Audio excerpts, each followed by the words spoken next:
Apa pula itu yang namanya read aloud practitioner itu? Menurut yang aku pelajari, yang udah kita ambil sertifikatnya, trainingnya gitu ya. Intinya sih Awal mualnya gimana sih, Gi? asalnya itu jadi dibawa oleh Reading Box ini ke Indonesia. Ada juga buku The Read Aloud Family oleh Sarah Mackenzie, seorang penulis, pembicara, dan pembawa acara podcast Read Aloud Revival. Sampai sekarang udah 201 episode. So if you want to nurture warm relationships while also raising kids who love to read, you're in good company. Ya, masa sih nggak ada sih podcast tentang read aloud dari Indonesia, men. Deg-degan. Alah, deg-degan. Abis soalnya kan kalian abis menang award, jadi level kalian tuh langsung level up. Iya. Gue sedap. Nanti kalau misalnya nggak bisa jawab, tunda dulu deh, diedit kan ya, Babe ya? Gak ada. Pokoknya gue udah running recordingnya. Hah, udah running. Di, Toto drop, Pak. Live tadi ini, Mas Tete. Ah, itu dia udah gabung. Tok. Nggak, hang barusan nggak tahu kenapa komputernya. Gak usah grogi gitu dong, Tok. Aku yang grogi. Iya, sesuai dengan namanya nih. Kok? Grogi Huta Barat. Jogi Bambang. Ya Allah. Toto beneran deh, Tok. Malu-maluin aja doa. Ini bapak-bapak banget.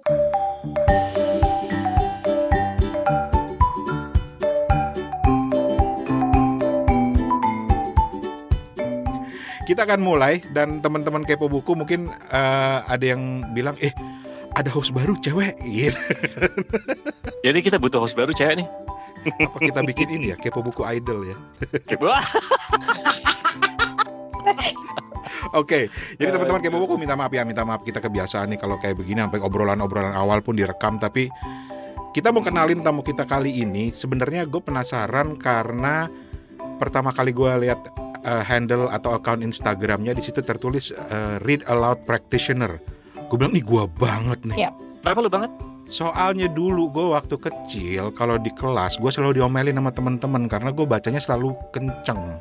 Oh, Gitu. Jadi kalau di sekolah dulu di kelas gitu kan ya teman-teman. Oke, sekarang baca halaman 10 sampai 11. Baca ya, dalam hati pelajarin. Kalau gue baca kenceng-kenceng. Tapi nggak tahu ya itu termasuk read aloud atau enggak. Tapi di sini kita ajak Neng Jogi. Tadi mintanya dipanggil Neng soalnya. oh iya Neng. Okay. Neng. Neng Jo. Mana ada orang Batak dipanggil Neng macam-macam aja. Iya, mana ada. Aku baru mau bilang. Neng Jogi Huta Barat. Ada sebetulnya orang Batak satu lagi tuh yang di Ambon tuh. Sering dipanggil sama Mbak Lela Hudori Steven Sihotang. Sihotang. Jadi orang Batak. Padahal Steven bukan orang Batak ya. Bukan Batak dia. Oke, jadi kita ajak kenalan dulu lah Mbak Jogi nih. Mbak, Ya, apa kabarmu? baik, alhamdulillah, semua sehat. Mana ada orang Batak dipanggil Mbak? Orang Batak tuh Mbak tuh orang Jawa dong. Ih, gue panggilnya apa dong, serba salah nih gue ngomong Orang nih. Batak dipanggilnya apa? Orang Batak dipanggilnya apa? Tulang. Kok tulang? Gans. Apa? Ayo. Kalau kita ke Medan manggilnya Kak gitu. Oh, Kak. Giordanonya kakak gitu ya. Ya, mungkin lah. Tapi sebelum di zaman itu pada bilang kakak-kakak, dulu manggilnya Kak gitu kalau di Medan. Kalau di Ambon, kalau cewek dipanggilnya apa ya, Ven ya? Cewek dipanggil Nona. Nona, cantik banget. Nona ya benar. Nona Manise. Kalau cowok Bung kan? Iya betul. Oke, berarti kita panggil sekarang Nona Jogi. Apa kabar Nona Jogi? Ini pertama cerita dulu dong. Apa pula itu yang namanya read aloud practitioner itu? Nih jawabnya mau santai apa agak serius nih? Bebas. Di Kepo Buku mau ngibul juga kita percaya aja kok. Lu dihujat sama netizen paling itu aja sih kalau kita sih nggak tahu jawab. Jawaban santai buat gua sama Rani. Kalau jawaban serius sama Steven. Jadi lu hati-hati, dia dewan penguji skripsi kalau Steven soalnya. Betul. Iya sih, udah sering dengar juga. Jadi kalau read aloud menurut yang aku pelajari, yang udah kita ambil sertifikatnya, trainingnya gitu ya. Intinya sih kegiatan membacakan secara lantang nyaring. Nah, tapi dilakukan dengan suasana yang menyenangkan. Poinnya di situ tuh, menyenangkan. Terus dilakukan secara konsisten nih, terus-menerus. Nah, ini tuh tujuannya supaya anak-anak itu terbiasa menyimak. Nah, kalau mereka udah nyimak gitu ya, terus mereka suka nih karena menyenangkan sama kegiatan membaca, pengennya sih nanti tujuan akhirnya mereka punya minat baca nih gitu. Terus nanti mereka jadi pembaca yang mandiri, yang ujungnya nanti mereka jadi long life learner gitu intinya. Oke. Keren juga ya. Tadi lu bilang ada sertifikatnya kegiatan kayak gini untuk pembaca. Ada. Jadi tuh ada komunitas di Indonesia nih namanya Reading Bugs. Reading Bugs. Oke. Reading Bugs. Awalnya tuh yayasannya Reading Bugs dulu nih organisasinya. Jadi mereka itu jadi pionir nih membawa kegiatan read aloud tuh ke Indonesia. Terus di tahun 2019 tadinya kan kegiatannya ya menyebarkan informasi tentang read aloud aja kan. Nah, di tahun 2019 mereka membuat training of trainer read aloud.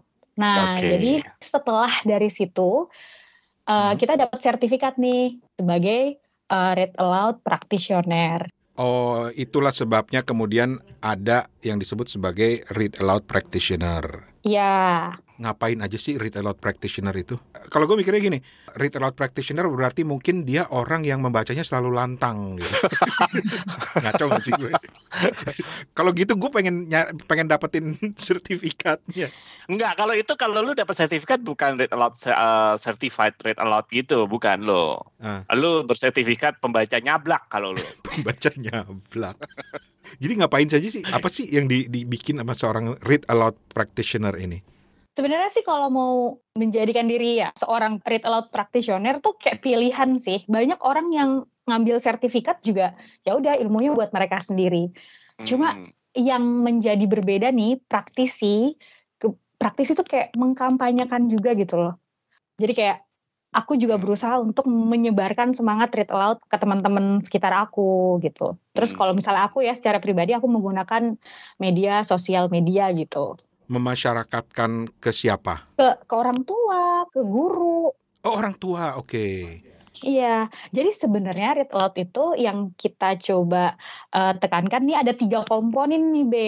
Ada yang membacakan, ada media cetaknya yang biasanya buku, tapi bisa apa aja ya. Bisa majalah, bisa brosur, swalayan, aku nggak nyebut merek deh. Terus udah gitu, sama yang mendengarkan. Nah, selama ada 3 komponen ini, terjadilah read aloud. Atau mau read aloud sendiri kayak yang Babe lakukan juga nggak masalah. Itu memaksimalkan kerja indera ya. Jadi denger juga, ngucapin juga, baca juga kan gitu. Tapi sebenarnya kalau yang aku pelajari ini, 3 komponen itu ada yang membacakan, ada yang dibacakan, ada media bacanya. Gitu. Oke. Awal mualanya gimana sih, Gi? Sampai ada read aloud ini? Awal mualanya gitu. Kalau dari negara mana ini misalnya dibawa kayak gitu-gitu? Asalnya itu jadi awalnya pas dibawa oleh Reading Bugs ini ke Indonesia, mereka mentranslate, menerbitkan buku Jim Trelease itu dari Amerika ya. Judul bukunya tuh The Read Aloud Handbook. Jadi foundernya Reading Bugs ini, Ibu Read Aloud lah di Indonesia, namanya Ibu Rosi Setiawan. Oke. Dia itu menginisiasi, mentranslate buku itu ke dalam bahasa Indonesia.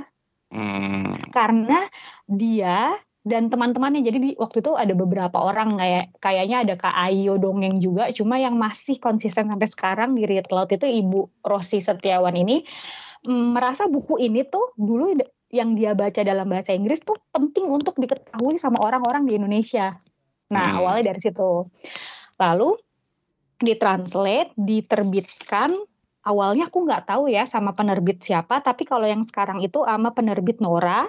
Jadi banyak orang yang akhirnya baca nih buku-buku ini gitu.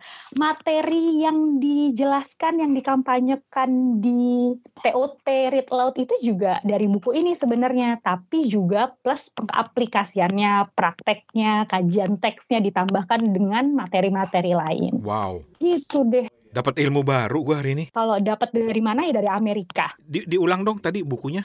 The Read Aloud Handbook yang nulis Jim Trelease.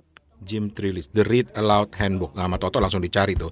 Sambil Toto nge-google. Udah dapat. Udah dapat. Ya udah kita ke Steven. Fen. Dosen ini ya, dosen ya? Tuh harus nyatet nih berarti. Nyatet deh. Lah hilang Steven. Ya, halo, tes. Ya.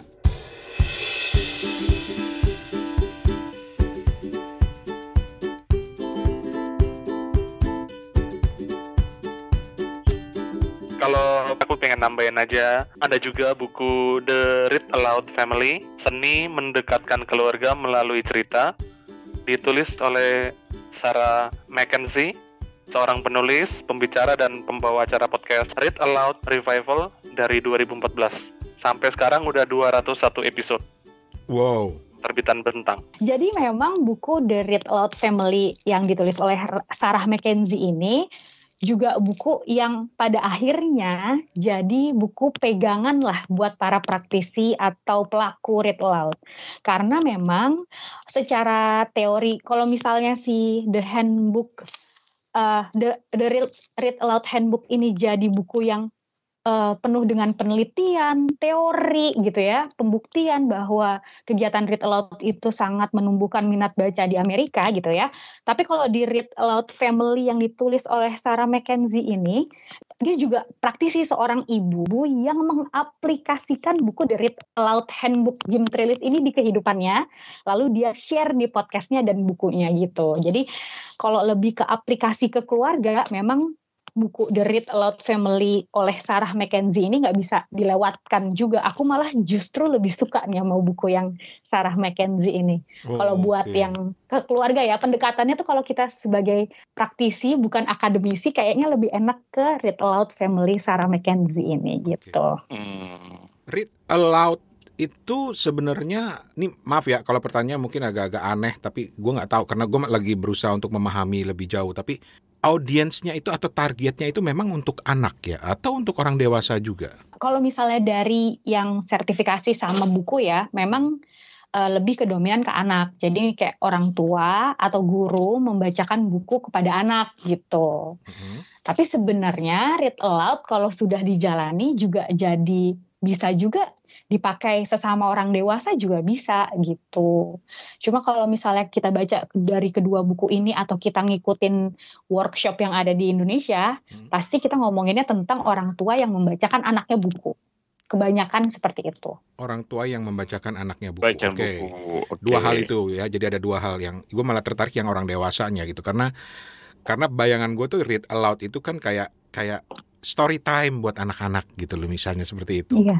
Gitu kan, melatih anak itu termasuk anak-anak yang belum bisa membaca juga dibacakan gitu kan ya. Betul, malah bisa dari semester ketiga kehamilan karena indera pertama yang aktif bagi manusia itu pendengaran. Makanya kan kalau misalnya yang muslim suka anaknya pas lagi hamil ngajiin gitu kan supaya anaknya dengar. Nah, itu part of read aloud juga. Oh wow. Itu sih. Oke. That's interesting. Wow, oke. Jadi kan ini punya anak bayi nih, Neng Jogi nih. Dibacain juga? Iya, dibacain. Dibacain apaan? Dibacain buku lah.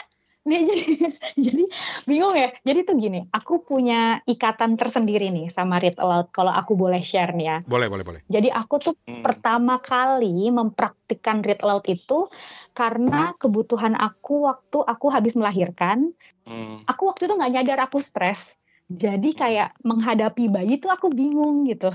Kalau misalnya ibu-ibu lain mungkin dia bisa berinteraksi kayak ning-nong gitu ya. Aku tuh gak bisa loh, aku tuh diem gitu. Mungkin karena waktu itu juga aku bertepatan sama resign dan pindah ke suatu tempat yang aku gak punya siapa-siapa di situ. Jadi jauh dari keluarga. Jadi pokoknya aku lagi stres lah saat itu. Nah, titik aku bisa memperbaiki semua kondisi mental aku di saat itu adalah aku melakukan read aloud dengan buku. Aku punya interaksi nih sama anak aku. Aku bingung kan ngambil tema apa ya, ngomong sama bayi itu apa gitu. Tapi dengan buku yang sederhana, board book yang cuma ngomongin warna, aku bisa nih ngobrol sama dia gitu. Nah dari situ aku udah mulai membaik. Terus aku juga merasa kayak ada sesuatu yang aku lakukan untuk anakku gitu. Di fase itu tuh memang cukup stressful sih buat aku, tapi read aloud itu kayak bisa nyelamatin aku dari lingkaran itu gitu. Nah makanya aku kayaknya nih orang tua harus tahu deh manfaatnya tuh nggak cuma buat si anak gitu ya, tapi ibu yang ngebacain tuh terasa banget bondingnya gitu, ikatannya gitu tuh. Mindfulnya saat kita pengasuhan tuh dapet banget di aku dulu gitu. Sampai sekarang sih alhamdulillah. Itu yang dibacain apaan? Buku apa aja. Dia mau kita. Buku apa aja? Iya. Kadang aku bacain karton yang ada di botol, yang ada di karton susu juga. Kadang ya baca aja mereknya gitu ke dia gitu. Oke. Terus pengaruhnya ke anak? Pertama mereka terbiasa dong nyimak dengan suara kita. Jadi kalau misalnya anak yang dibacakan read aloud secara read aloud gitu ya, mereka terbiasa nyimak, rentang fokusnya lebih baik dibanding anak yang tidak pernah dibacakan read aloud gitu. Mereka jadi lebih terbiasa untuk menyimak gitu. Terus tentu bonding dengan orang tua, mau ada suaranya siapa ya, penyanyi yang paling terkenal deh cewek misalnya. Siapa kesukaannya Babe siapa? Gue lagi suka dengerin Isyana. Isyana, oke. Nah, menurut Babe misalnya suara Isyana bagus banget, tapi menurut anak Babe tuh yang paling ngadem di hatinya dia tuh suara Babe dan istrinya Babe gitu. Suara orang tua gitu. Walaupun kita cuma bacain biasa-biasa aja kan, tapi yang adem dia tuh suara kita. Wow. Gitu yang bikin dia lebih menyimak. Tok, gue curiga nih Gue curiga nih, kayaknya gue dulu Kenapa? Waktu kecil sering dibacain deh sama nyokap gue nih. Bacain apa nih? Itu How to Win Friends and Influence People, Dale Carnegie. Buku motivasi. Tapi lu kayak begini, gua rasa lu dulu kayak belum diazanin jadi kayak begini sih Ran. Enggak, karena gue dulu ini agak-agak amnesia, karena gue selalu ditanya, ini anak ketiapa? Ini kacau. Tapi ini berarti apaan aja boleh ya dibacain ya? Maksud gue ada gak sih guidance-nya, apa sih bacaan apa ya yang bagus gitu dibacain untuk misalnya anak umur sekian itu dibacain cerita yang kayak apa, atau sebenarnya bebas-bebas saja? Gue takutnya kalau Rani Niru tadi bacain anak tetangga 5 tahun dibacain brosur apartemen lagi. Jadi sebenarnya gini, kalau misalnya kan kita tahu ya perkembangan otak kita manusia tuh 80% tuh di 3 tahun pertama nih. Okay. Nah ternyata untuk menstimulus biar perkembangannya tuh maksimal itu diperlukan interaksi. Nah di sini nih posisi read aloud tuh ada gitu. Tapi kalau misalnya ibunya bisa nyanyiin gitu, terus kayak ngobrol ya nggak masalah. Ya lakukanlah, yang penting interaksi kan. Tapi kalau misalnya kayak aku yang lagi stres nih, bingung ngobrol apa, atau ibu pekerja yang dia udah capek banget nih pulang, aku mau ngasih dongeng apa, nggak kepikiran lagi kan sama dia kan. Udah, lakukan aja read aloud, ambil buku, tinggal bacakan dengan menyenangkan gitu. Nah, nanti ada ngobrolnya, ada diskusinya, interaksi nih gitu. Interaksi itu tuh yang buat menstimulus si otak anak tuh berkembangnya maksimal gitu. Kalau dari sisi stimulus otak ya. Jadi kalau ngebacain cerita anak itu sebelum tidur misalnya gitu, itu termasuk read aloud juga? Iya, itulah read aloud. Betul sekali, itu dia yang read aloud yang sering dilakukan memang sebelum tidur sih kebanyakan gitu. Nah terus tadi kalau misalnya pertanyaannya adalah memilihkan buku, memang kita harus milihin yang sesuai dengan perkembangan anaknya, pertumbuhan anaknya, karena memang banyak sekali kasus kayak gini. Misalnya ibunya nih, pokoknya anak aku harus suka baca buku, dibeliin nih buku-buku storybook gitu kan. Tapi anaknya tuh baru 2,5 tahun, yang kalau ada kertas tuh ngerobek gitu. Nah, terus nanti ibunya udah ngasih, terus dia robek, anakku nggak suka baca buku. Nah, dia tuh langsung menyimpulkan, padahal dia lupa nih. Ternyata anak-anak yang masih nggak terlalu paham tentang paper harusnya dikasih board book yang tebel. Jadi mau dibanting, mau dilempar, mau dirobek nggak bisa. Jadi gitu. untuk anak itu sebenarnya objektifnya itu, ini untuk anak yang balita ya, jadi objektifnya itu sebetulnya untuk menstimulasi gitu ya. Karena gue ngebayanginnya read aloud untuk ngajarin anak ngebaca, enggak gitu kan konsepnya kan. Enggak. Kita nggak ada banget yang ngajarin membaca gitu. Nggak ada. Ya. Tapi emang bener ya, anak tuh ya sesuai ya. Gue jadi baru tahu dulu, gue kenapa buku anak tuh tebel-tebel gitu, kayak kardus gitu halamannya. Ternyata memang itu ya, supaya nggak robek ya. Karena Iya, dilempar. Kadang-kadang suka ngelempar, kadang-kadang mungkin suka kali ya bunyinya juga. Dulu gue ingat banget gitu, adek gue masih kecil juga kayak gitu kan. Dia suka gitu ngemas-ngemas, terus robek kertas gitu. Ya iyalah, Rani aja yang udah tua kayak begini masih suka pletak-pletekin busa kardus. Pletak. Pengen nambahin aja dikit ya. Mungkin untuk memudahkan mungkin Mas Toto ataupun pendengar lain yang kira-kira apa nih bacaan yang tepat yang bisa dipakai buat read aloud di rumah gitu ya. Bukan promosi, tapi aku pengen ngenalin buku-buku dari terbitannya Rabbit Hole ID, Instagramnya. Itu mereka pembuat buku bayi dan anak 0 sampai 7 tahun, memuat cerita dan ilustrasi yang disesuaikan dengan perkembangan anak. Jadi kalau para pendengar yang bingung kira-kira buku apa ya yang bisa kita pakai untuk menemani si kecil gitu ya, mungkin di toko buku, kayaknya nih semuanya buku bergambar gitu, buku cerita bergambar, tapi kira-kira yang memudahkan untuk 0 tahun, 1 tahun, 2 tahun, coba aja cari buku-buku dari Rabbit Hole. Itu udah sepaket kalau aku nggak salah, buatan Indonesia juga.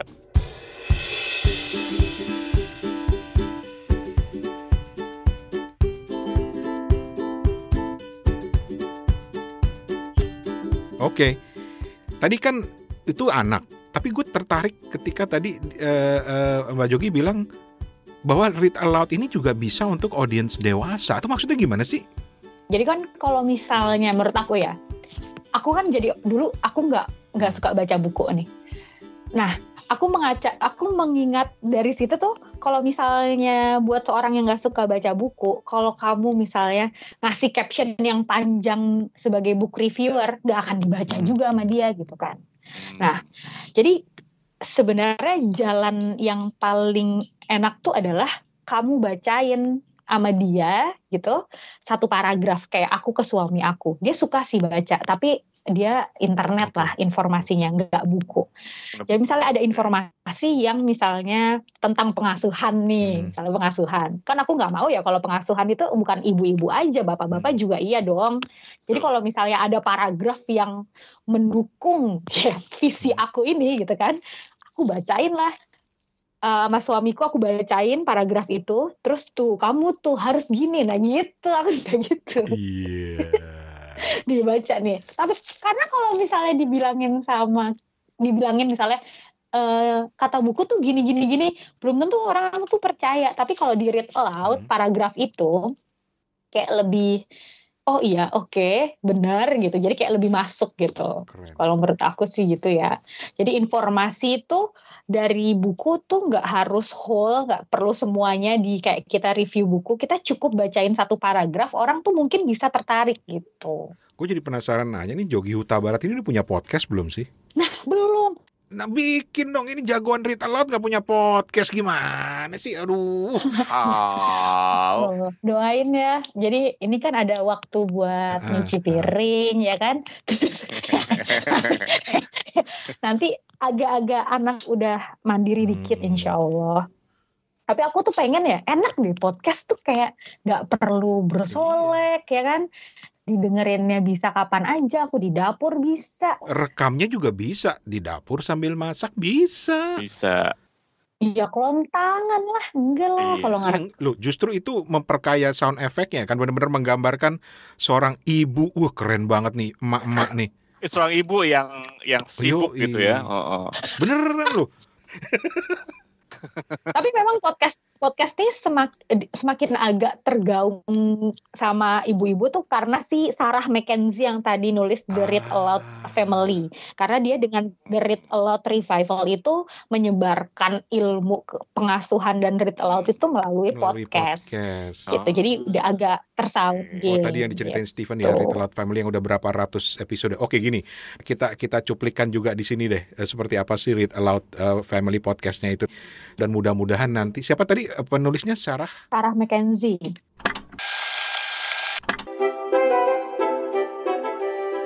You're listening to the Read Aloud Revival podcast.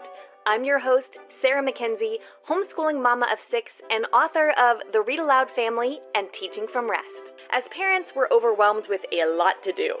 It feels like every child needs something different. The good news is you are the best person to help your kids learn and grow, and home is the best place to fall in love with books.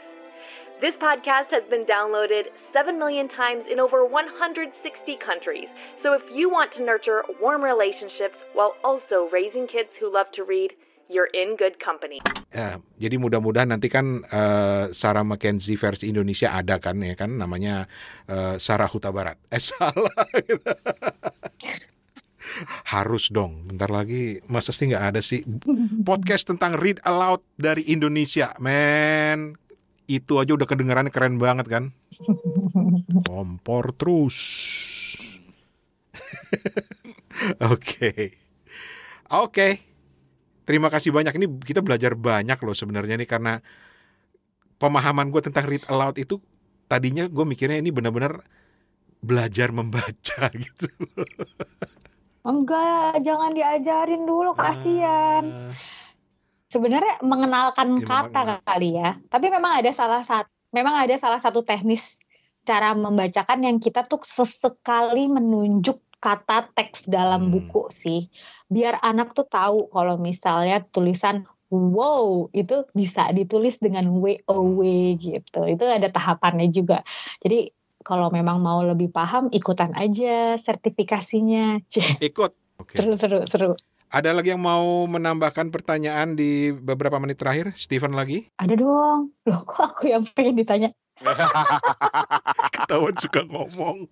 Dibilang bikin podcast. Itu kita bikin podcast nih karena kita cerewet. Hasilnya tuh salah satunya Steven. Steven tuh dulu kalau ngomong tuh diem banget. Sekarang ngoceh terus dia.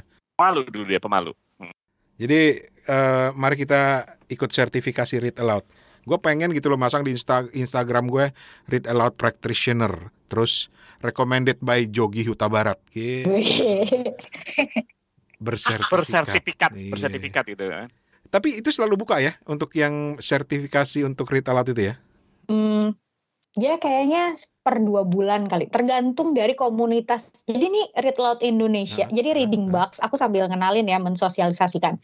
Reading Bugs ini yang membawa Read Aloud ke Indonesia ini membuat komunitas namanya Read Aloud Indonesia yang memayungi Read Aloud setiap daerah nih kabupaten. Jadi ada Read Aloud Jogja, Read Aloud Tangerang. Nah ini Read Aloud Tangerang tuh aku ikutan di situ. Terus Read Aloud daerah tertentu tuh banyak gitu. Semoga sih nanti gaungnya semakin menyebar, semakin menasional. Nah mereka biasanya menginisiasi tuh, misalnya kayak lagi banyak yang butuh nih, misalnya di Tangerang atau di daerah Bandung gitu, bikin deh training of trainernya Read Aloud di Bandung, tapi siapa aja bisa ikut gitu. Kalau bapak-bapak ganteng kayak gue boleh dong ya? Boleh, banyak. Dulu ada juga bapak-bapak. Tapi bapak-bapak gak ganteng sih dulu. Aduh, kacau deh. Oke. Tapi seru juga nih Tok, punya tamu kayak begini nih Tok. Kita makan gaji buta Tok, beneran Tok? Betul. Bener. Kenapa aku cerita mulu ya? Enggak, malah seneng gitu loh, karena dapat banyak cerita jadinya. Tapi keren. Kalau Yogi ini kan apa namanya, katanya tadi pengen punya podcast kayak ini. Yuk Jok, bikin 1 episode Bajak Kepo Buku yo. Oh iya dong. Nah, kali kita promosi tuh. Pengen punya podcast tapi belum sempat, nebeng di Kepo Buku dulu pakai nama Kepo Buku. Boleh, namanya Bajak Kepo Buku. Sekalian kita promosi sama teman-teman sekalian. Bajak Kepo Buku itu lu bebas pakai waktunya kepo buku di luar kalau kita episode-episode yang ada seperti biasa ya. Di luar itu kan banyak slot kosong tuh. Manfaatkan karena kita udah lumayan ada pendengar. Patut dicoba. Nah ya kan, udah lumayan ada pendengar, manfaatkan di situ. Siapa tahu nanti ketagihan dan jadi podcast yang berdiri sendiri. Betul.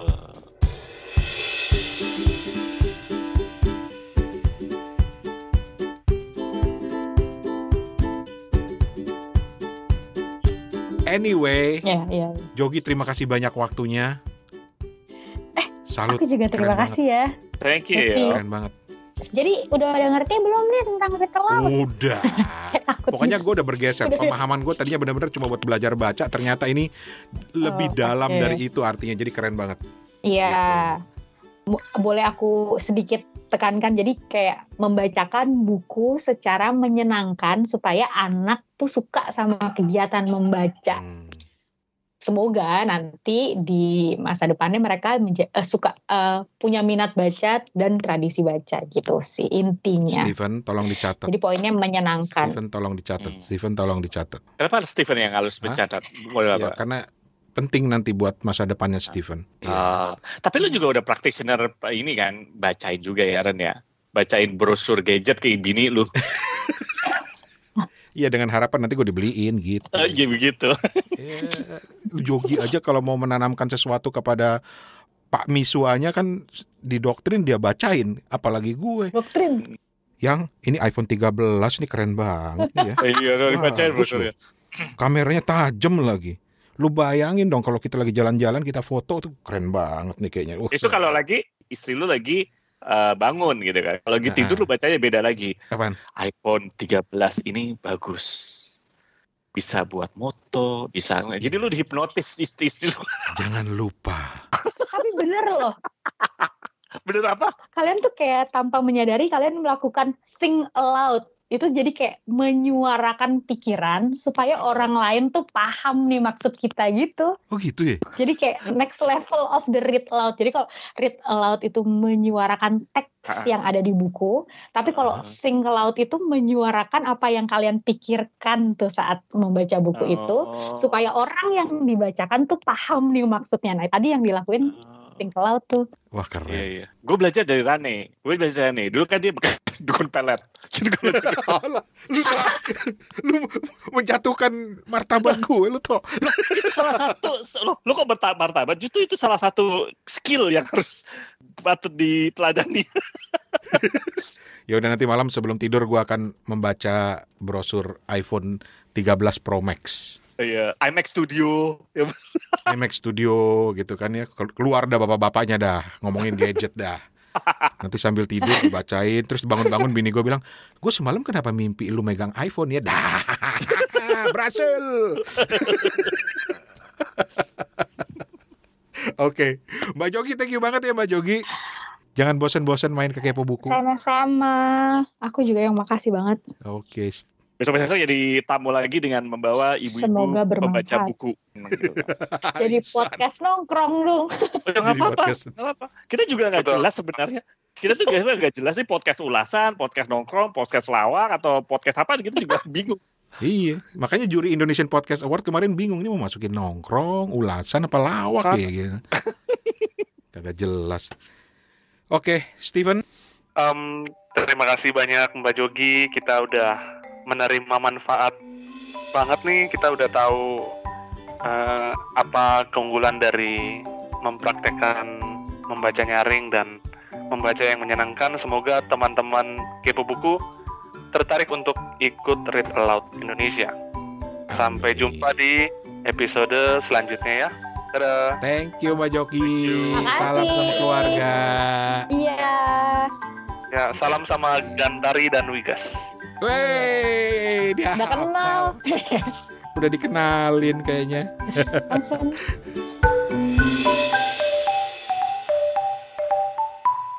Oh ya teman-teman, ini catatan aja dari editor yang keren ini, yang sedang bicara ini. Obrolan dengan Jogi ini sebenarnya panjang banget waktu kita rekaman. Panjang banget. 1 jam lebih deh. Kita ngobrolin bukan cuma soal Read Aloud, tapi juga soal komunitas-komunitasnya.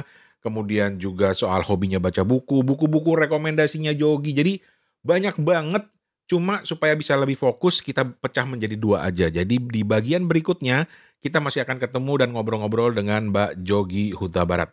Jangan lewatin di episode Kepo Buku yang berikutnya. Permisi, Horas. Horas apa? Ya pokoknya begitulah. Permisi. Kelar juga akhirnya Kepo Buku. Oke. Nyari kopi yuk. Kopi.